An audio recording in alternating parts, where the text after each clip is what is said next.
Hello, good morning, good afternoon, or good evening, wherever you are on this beautiful planet of ours. Welcome to Sustainability in Your Ear. This is the podcast conversation about accelerating the transition to a sustainable carbon neutral society, and I'm your host, Mitch Ratcliffe. Thanks for joining the conversation today. Humans face pressing challenges in a warming climate, and one of the most urgent issues we're confronted with is the delivery of sufficient protein for human and agricultural use. With global temperatures rising, traditional protein sources, especially from animals, are becoming increasingly unsustainable, both environmentally and economically. The agricultural sector is struggling to maintain reliable production due to shifting weather patterns, crop failures, and the disruption of supply chains due to climate change.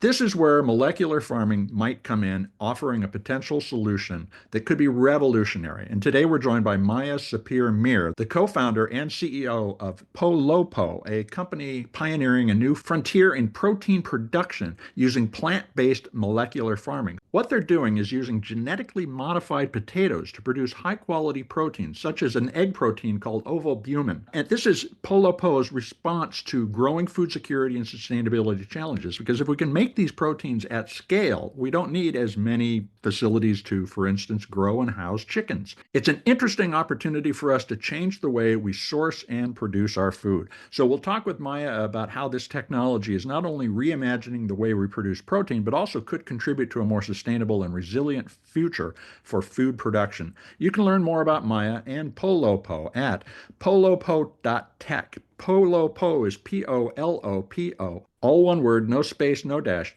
polopo.tech. We're going to get to the conversation right after a quick commercial break.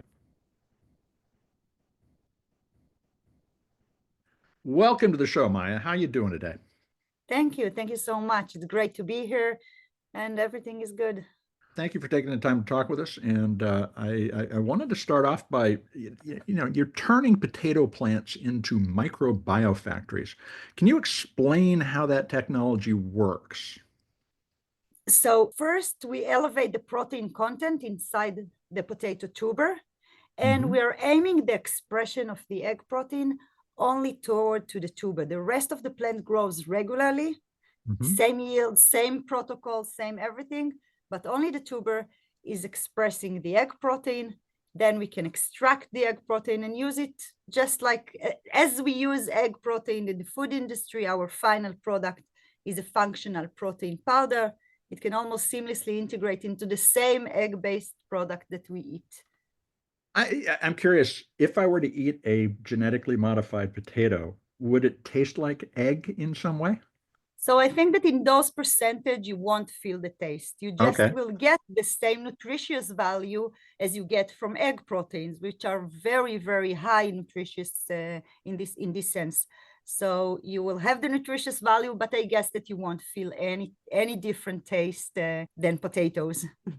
Sorry for the very basic question, but I wanted to set the stage because the idea that we can program nature to start to produce things that we need from novel sources, egg protein from a potato, for instance, is really an intriguing change and represents an opportunity for humanity to rethink the way we source food. How did you get involved in this, and how did PoLoPo start? So I have a PhD in plant sciences, and I met during my PhD and her PhD, my co-founder and great friend and colleague, Dr. Raya Lieberman-Aloni. She's the CTO of the company. And we're expert in metabolic engineering of plants. This is what I did for almost 20 years. And we know also the classic breeding methods. And we got up to this point where we achieved a great solution through breeding. But now we need to change the way we eat. We need to feed the growing population. And this opportunity with our expertise in elevating protein contents, in expressing animal proteins inside plants, specifically in potatoes, but in general in plants, gives us the opportunity first to change the way we eat, to feed the growing population, and save this planet. Because now how we are using it, we won't be able to use it for many years more.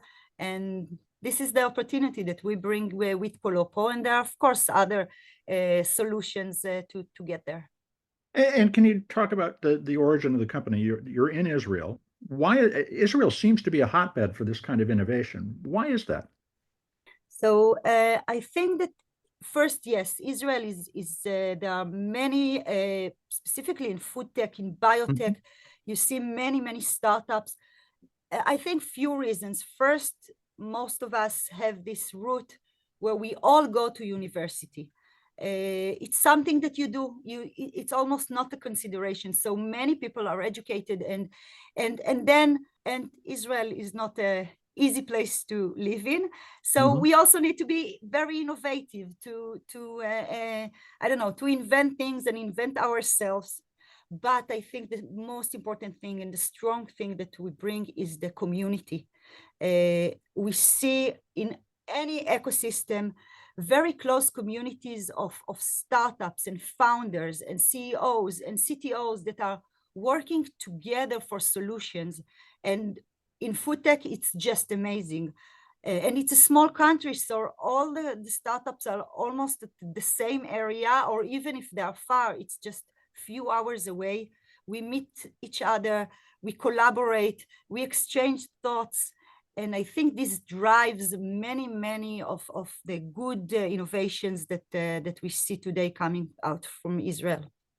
Now, you mentioned, of course, it's kind of difficult to grow a lot of food in Israel because of the climate.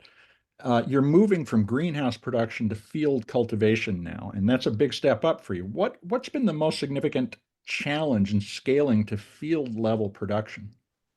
First, we are aiming all our operation to the US. Okay. Israel, we're doing the R&D here. All our varieties are here. We are doing even the field trials in Israel. Hmm. But our production will be in the US first because it's huge. Lots of potatoes are growing. And of course, the market is there and all the regulatory processes.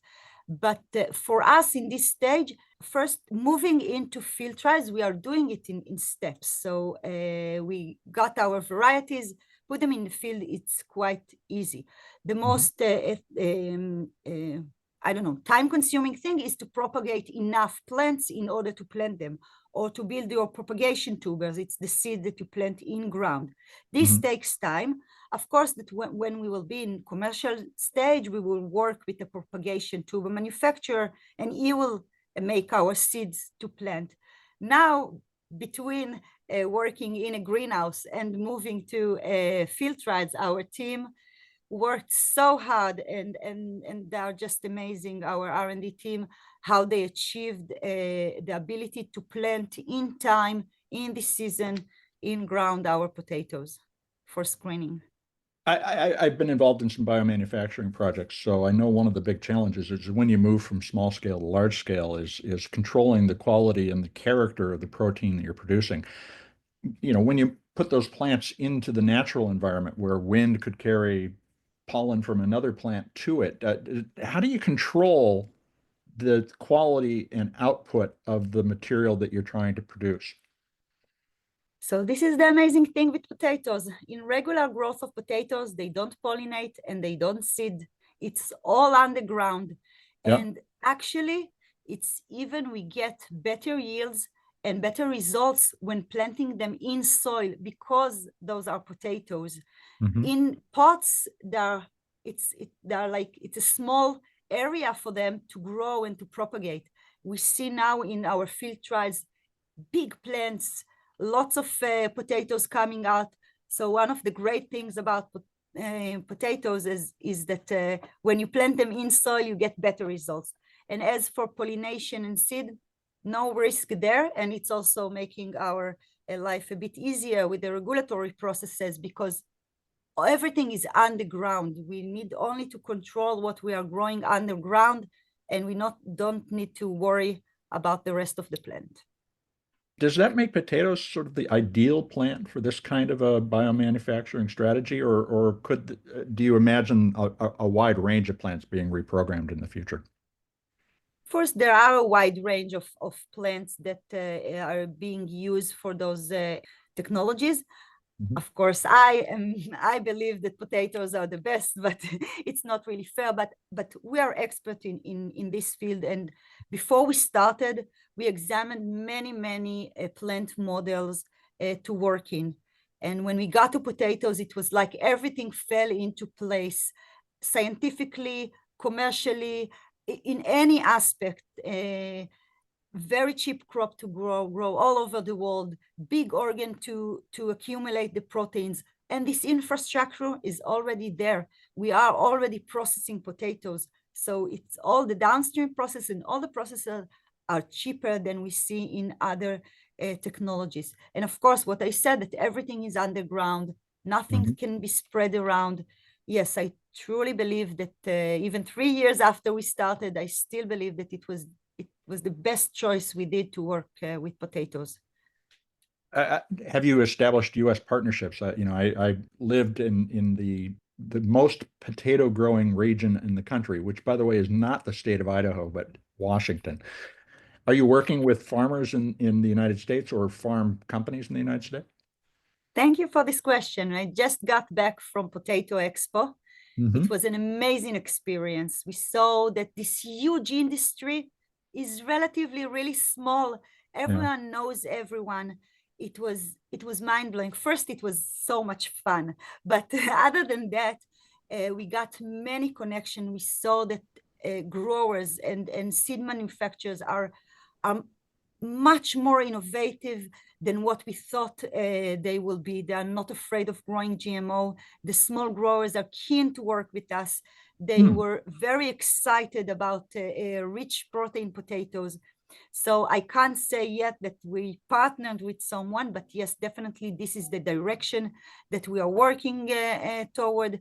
We have connection already with the propagation tuber manufacturer and with few small growers, because it's more than enough for us to work with a small grower. So it's very, very exciting now. We are very confident that we will be able to start our operations soon in the US. I'm curious, why did you start with ovalbumin? Is that, and where might that be used in place of egg product in products that we would consume in the States? So for us, we started with ovalbumin with the egg protein almost as a POC. First, because we know that we will probably won't need to separate with the rest of the potato proteins, because potato proteins have similar functionalities as egg protein. So it will be a cheaper a downstream process when you don't need to separate the protein from protein. But the main thing is this huge market. It's a huge market opportunity. It's going to reach 60 billion by 2031. And the food industry is looking to replace eggs today. It's not just sustainability. It suffers from instability in the supply chain. It causes the prices to go up all the time. I'm hearing now on shortage in eggs in the US, and it's all due to bird flu outbursts, and it's getting worse. So the food industry is already looking for solution, not in the future, but today. I'm curious, can you ramp up production or ramp down production in response to changing availability, for instance, of eggs in this case? I mean, more than 100 million laying hens have been put down as a result of bird flu. But can you respond quickly enough to fill the gap? I think that's one of the new challenges we have to think about is planning and preparation for the unexpected in the food supply. True. So, of course, it will take a bit time until we will be fully commercial or fully scaled up. And our product is powder, is functional protein powder. So shelf life is really long. So we believe that we will work probably at least in 2 different areas that we will be able to grow more than 1 time or 2 times a year in different environments. And then a whole field will be collected. We know how to storage potatoes, so we don't need to do it at once, the extraction. We can keep those potatoes, another reason to choose potatoes. And then those powders also can be stored. They have a long shelf life. So we hope that we won't need to respond quickly. We will have our supply all the time. But of course, this is a huge market. We won't be able to supply all the egg proteins that the market need. Is the potato genome susceptible to producing almost any protein, or are there limits to what it might be used for? There are always limits. You can't produce everything all the time. It doesn't make sense in any plant or other model.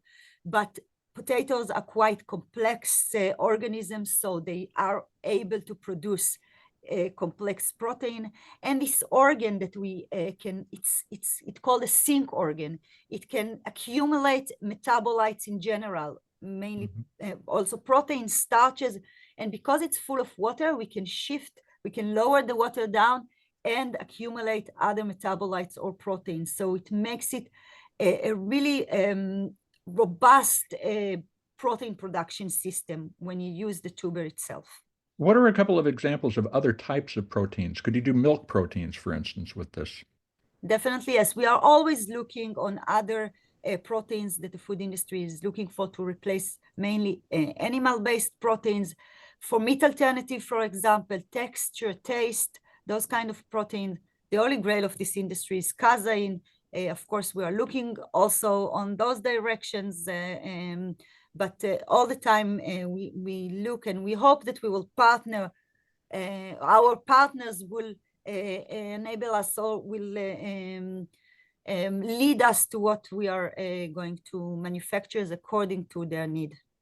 Now that you're waiting for USDA approval to plant and use these potatoes in the United States, what are the milestones you're watching for over the next few months? And I'm curious whether some of the Trump administration decisions have derailed some of your expectations. So we don't know yet what will be the result of that. Now we're starting to work on setting our production in the US. Told you on the Potato Expo, so this is one of the most important thing is to start the operation to partner there. We are also working on our sample production. There are many companies that are already looking for our samples in order to do formulation, application, and of course in the future to sign commercial agreements. So this is what our team is aiming on. And of course, always elevating more the protein content in the potatoes. Well, this is a fascinating story. I want to take a quick commercial break, but we're going to be right back to continue the conversation.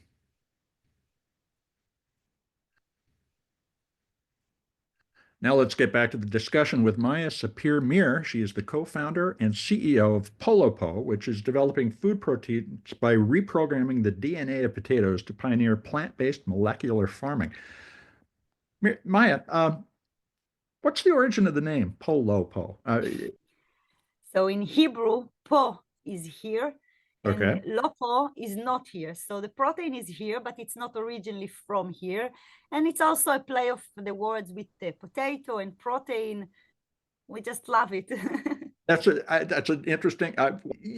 One of the things you've been doing is working with growers in the Eshkol region of Israel. How do partnerships with farmers contribute to their income compared to their growing traditional crops? Can they make more money? So first, of course, we believe that the farmers will want to work with us because our potatoes have higher value. We saw the great traction we received from small growers at the Potato Expo. The growers are keen on innovation and diversifying their varieties, not just on better economics. And they are really excited about our technology. We believe that in agriculture, and it's important that the farmers will have better income working with us. So yes, definitely we are aiming for that. Do you have a sense of how much more valuable a biomanufacturing potato is than a traditional russet potato that I would bake? I don't have a number for that. And then our proteins are not for a fresh potato consumed yet, but for extraction. So it's totally different. But do you have a sense of when you speak to a farmer and they ask, okay, so I get $30 a bushel, picking a number out of the air. Can you say, oh, you'll get 60, or we expect you'll get 45? What percentage lift in value do you tell them they might achieve? So we're not talking yet in percentages, or we are talking, but I can't say that. But of course, you have to understand that in our business model, the grow part is so small in what we need to invest. Mostly it's a downstream process, so we still have every cent that we add to that is doing nothing for the Yep. model, but it's very important for the growers. So yes, we Okay. will be able to bring them a better price. So that raises another question: is how many of the production facilities to convert the potato into the target protein are you going to need to build over the course of the next decade, say in the United States, in order to serve the demand by food producers? So of course we are a small company and we want to be able to supply all the egg proteins that North America needs, but we are aiming to start in small and grow as in years. We are not looking to build huge facilities at start and invest huge capex in metal or in buildings. We will probably start with a small grower, with a small CMO that will be able to do our process. And in the future, once we will have enough revenues to build our own facility, maybe in one location, two locations, but we will see how it will go around the world. Now, one of the challenges that we face is we talk about the availability of arable land globally to produce both human food and to use for various forms of biomanufacturing. Do you think we have sufficient arable land in order to do that, or do we have to resort to more indoor growing and the like in order to get there? So 70% of the land that is used for agriculture goes to feed. This is enormous. Drop that and do agriculture for food to feed the real people. We have no problems with land at all. So we believe that once we will take, we won't need to grow hens for eggs. We will be able and we will have enough land in order to use potatoes. And again, potatoes are very efficient crop. They use relatively low amount of land, and even in water, they are very, very efficient. So I think that's a really important point to highlight is that so if we don't have to grow grain to feed chickens to get egg proteins, we actually free up land that can be used more productively to produce those proteins and leave some additional land left over for other uses. That's such an important point. Exactly. Instead of producing proteins to feed animals and then eat them, let's produce the proteins and eat them directly. Well, so what other proteins are you thinking about in the near term? For instance, if we could, we mentioned milk proteins earlier, eliminate concentrated animal feeding operations, which are incredibly polluting, as well as consuming all that grain that you have to feed to the cattle. What kinds of what do you think about replacing when you're daydreaming about the future?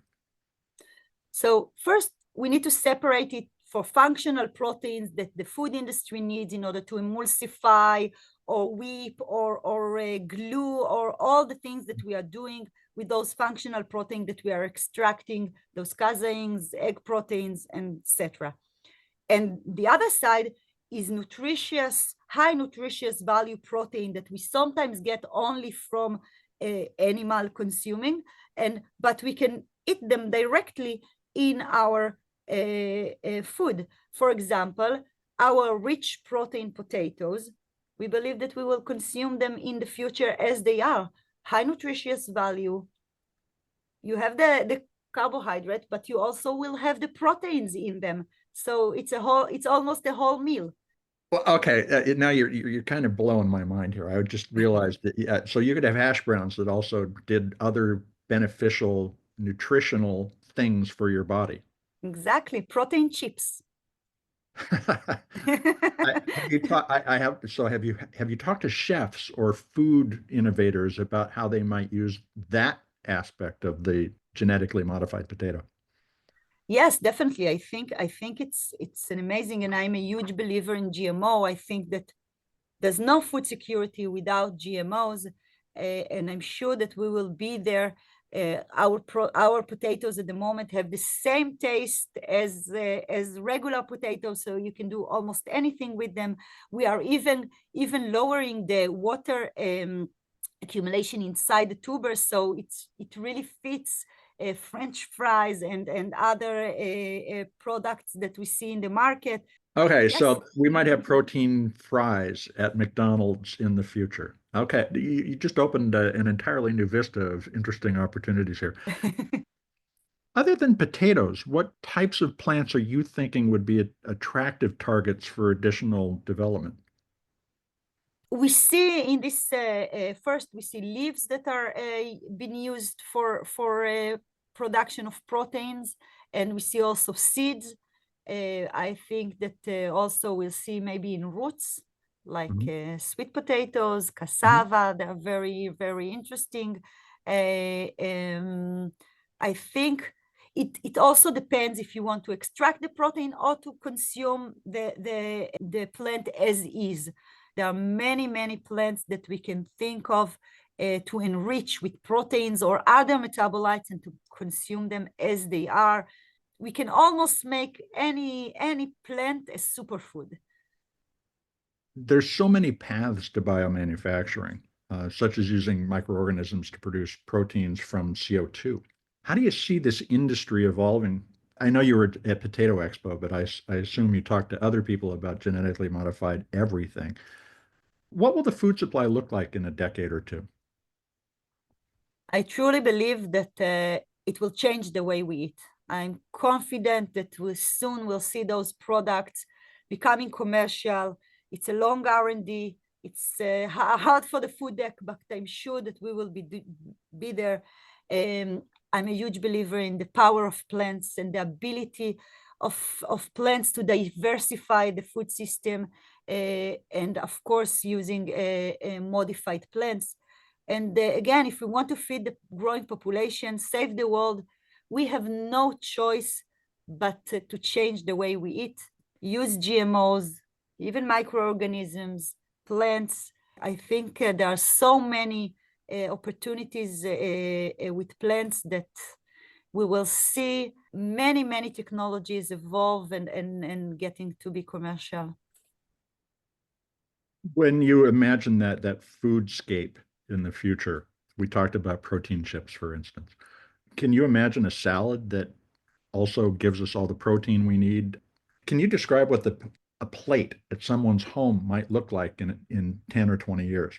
And what will the impact be on the environment be of that plate compared to what it is today? So first, I really hope that we will see less processed products in our plate, that our plate will be colorful with Hmm. purple tomatoes that you already have in the US that you can Hmm. eat GMO, with potatoes that are rich with proteins, with leaves that are gives you, I don't know, iron and all the metabolites we need to consume. And sometimes today we get them only from meat or dairy. I'm thinking of a huge plate of a salad that is so colorful, only with the vegetables and fruits that we will get everything from. I think that once we will lower down the consumption of meat, we will have enough land to change the way we eat. I think that we also will bring more efficient crop. Part of those GMOs is to be able to grow our food in different environments, in Hmm. changing environments, in climate that is hotter, that in land that is salter.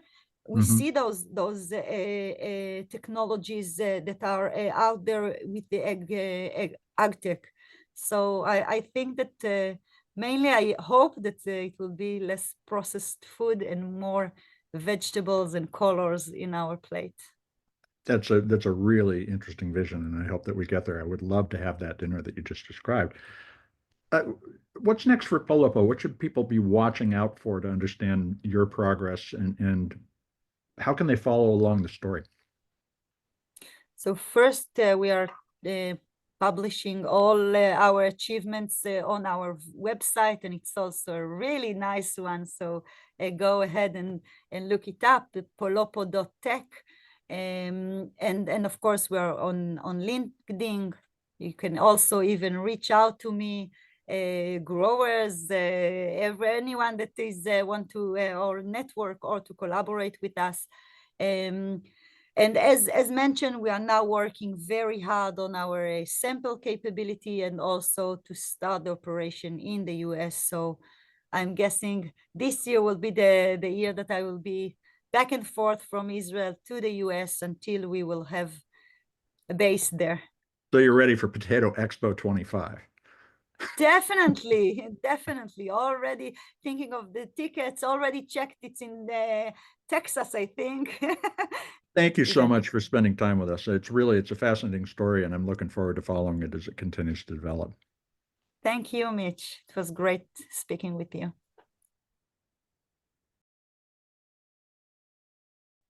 You've been listening to a conversation with Maya Sapir-Mir. She's the co-founder and CEO of PoLoPo. The Israeli company has developed a genetically modified potato that produces egg protein, ovalbumin specifically, and they plan to bring it to the United States for cultivation in the next couple of years. You can learn more about PoLoPo at PoLoPo.tech. PoLoPo is PoLoPo, no spaces, no dashes, PoLoPo.tech. Genetic modification of plants has remained a controversial topic, though extensive study has shown that they are safe for human consumption. However, there are differences of opinion remaining about their impact on biodiversity, and certainly replacing one monoculture crop with another would represent absolutely no progress in biodiversity preservation. But for argument's sake, let's take Maya's comment that there will be no food security without GMO at face value. We do understand that the changing climate imperils food supplies already, and we urgently need to be prepared to respond with crops that can feed people in a warming world. And those crops must also win in the market, starting with farmers who choose plants that make them the most money while preserving their land's productivity over time. The moral hazard here lies in the potential competition from biofuel and industrial materials production for the limited amount of land available for human food cultivation. The really intriguing protein potato chip that Maya described earlier will compete for farmers' land with plants that can be used to make sustainable aviation fuel, glue, and other materials. So we need to balance human needs with profit opportunity. The economics of GMO are far from played out already, and unlike the industrial era, perhaps this time round we can learn the lesson that we must recognize the limits and impacts of our technology. One thing is certain, the way that people will eat will be different than today, just as today's typical meal is different than one served in 1960 and in 1900 and in 1840 and in 1870. A more colorful plant-centric plate in 2040 will be a better plate for the planet, however we get there. So we'll keep you apprised as the world changes. And I hope you'll return the favor by taking a look at any of the more than 500 episodes of Sustainability in Your Ear that we've shared before. Writing a review on your favorite podcast platform, folks, will help people find us, and you can be the amplifier that spreads more ideas to create less waste. So please tell your friends, your family, your coworkers, the people you meet on the street that they can find us on Apple Podcasts, Spotify, iHeartRadio, Audible, or whatever purveyor of podcast goodness they prefer. Thank you, folks, for your support. I'm Mitch Ratcliffe. This is Sustainability in Your Ear, and we will be back with another innovator interview soon. In the meantime, take care of yourself, take care of one another, and let's all take care of this beautiful planet of ours. Have a green day.